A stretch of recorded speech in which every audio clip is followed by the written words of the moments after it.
આપણી જિંદગીમાં લોકોની અવરજવર થતી રહે છે। કોઈ એવું હોય છે કે જે ચાલ્યું જાય પછી પણ રહી જાય છે, પૂરેપૂરું તો એ જતું જ નથી। સમયની સાથે કેટલાય સંબંધો પણ પસાર થઈ જતા હોય છે।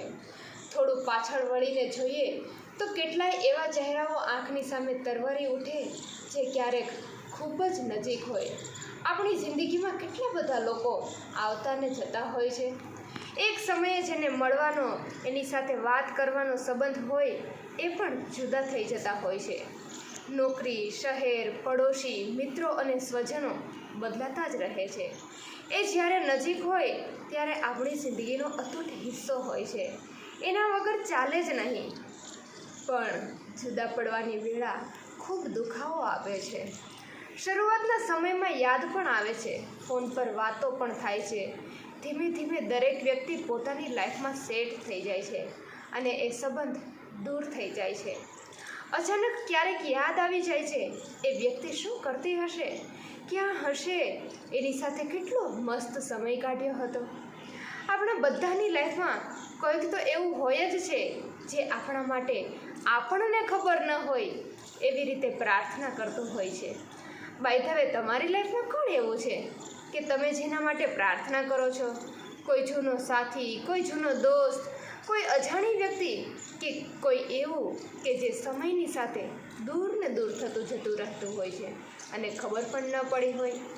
ઘણી વખત એ વ્યક્તિ જિંદગીમાં ખૂબ જ ચાહી હોય એ વ્યક્તિને એના માટે કંઈ પણ કરી છૂટવા આપણે તૈયાર થઈ જતા હોઈએ અને એ વ્યક્તિ દૂર થતી જતી હોય છે। એ વ્યક્તિને જ્યારે મળ્યા હોઈએ ત્યારે વિચાર્યું હોય, એની સાથે જીવવાની કલ્પના કરી હોય, એની સાથે અનેક સપનાઓ જોયા હોય અને એના જ વિચારો કર્યા હોય, એ પછી કંઈક એવું થઈ જતું હોય કે એ વ્યક્તિ અલગ પડી જાય છે અને મનને મનાવવું પડે છે કે આપણે જે ઈચ્છીએ છીએ એમાંનું બધું જ થોડું આપણને મળી જાય છે। આપણા હાથની રેખામાં કદાચ એનું નામ નહીં લખાયું હોય, ક્યારેક એ વેદના પણ આપી જાય છે। જેની સાથે જીવવાની કલ્પના કરી હોય, સપના જોયા હોય અને એ સપના જ્યારે તૂટે છે ને ત્યારે વેદના થતી હોય છે અને વેદના થવાની પણ છે। સંબંધોનું કેવું છે નહીં? ક્યારેય કોઈ હંમેશા રહેતું જ નથી। કેટલાક પ્રેમથી તો કેટલાક કડવાશથી અને કેટલાક સંજોગોથી દૂર થતા જતા હોય છે। કડવાશથી દૂર થઈ ગયેલા લોકોની મીઠાશ પણ યાદ રહી જતી હોય છે। મન દુઃખ થાય, મતભેદ થાય ત્યારે એ સંબંધ એક ઝાટકે તૂટી જાય છે। આપણે તો સંબંધ રાખવો હોય છે, પણ સામેવાળી વ્યક્તિ જો સંબંધ તોડે તો આપણે લાચાર થઈ જતા હોઈએ છીએ, કારણ કે કોઈ સંબંધ એક છેડે ટકી શકતો જ નથી। બંને તરફ એક સરખી વેદનાઓ હોય તો જ મેળ પડે છે। એક વખત જુદા પડી ગયા હોય અને મળીએ તો પણ પહેલાં જેવો સાર તો રહેતો જ નથી। ક્યારેક તો વર્ષો પછી કોઈ મળે તો એવું લાગે કે આને મળ્યા એના કરતાં ન મળ્યા હોત તો સારું હોત। મને કલ્પના ન હતી કે આ વ્યક્તિ આટલી બધી બદલાઈ જશે।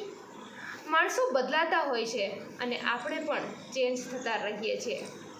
સંબંધોની મજા એ જ છે કે એ જ્યારે હોય ત્યારે જીવી લેવાનો। એ સંબંધ હંમેશા રહેશે એવું ક્યારેય આપણે માની ન લેવું જોઈએ।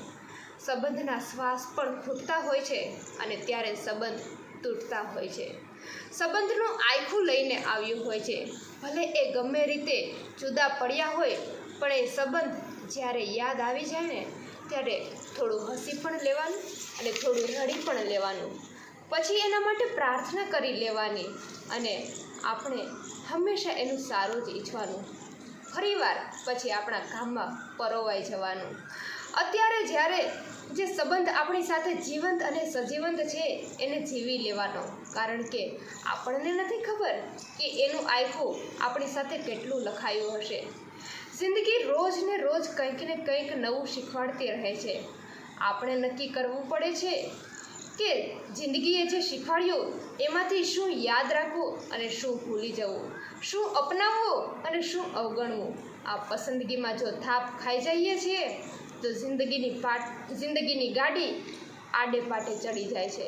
જે સંબંધ ટકી રહ્યો છે એ ટકી રહે એના માટે હંમેશા સારા ને સારા પ્રયત્ન કરવા. સંબંધ વિશે તમારું શું માનવું છે? યુનિક વોઇસીસ ચેનલમાં જરૂરથી તમારા પ્રતિભાવોને કમેન્ટ કરજો.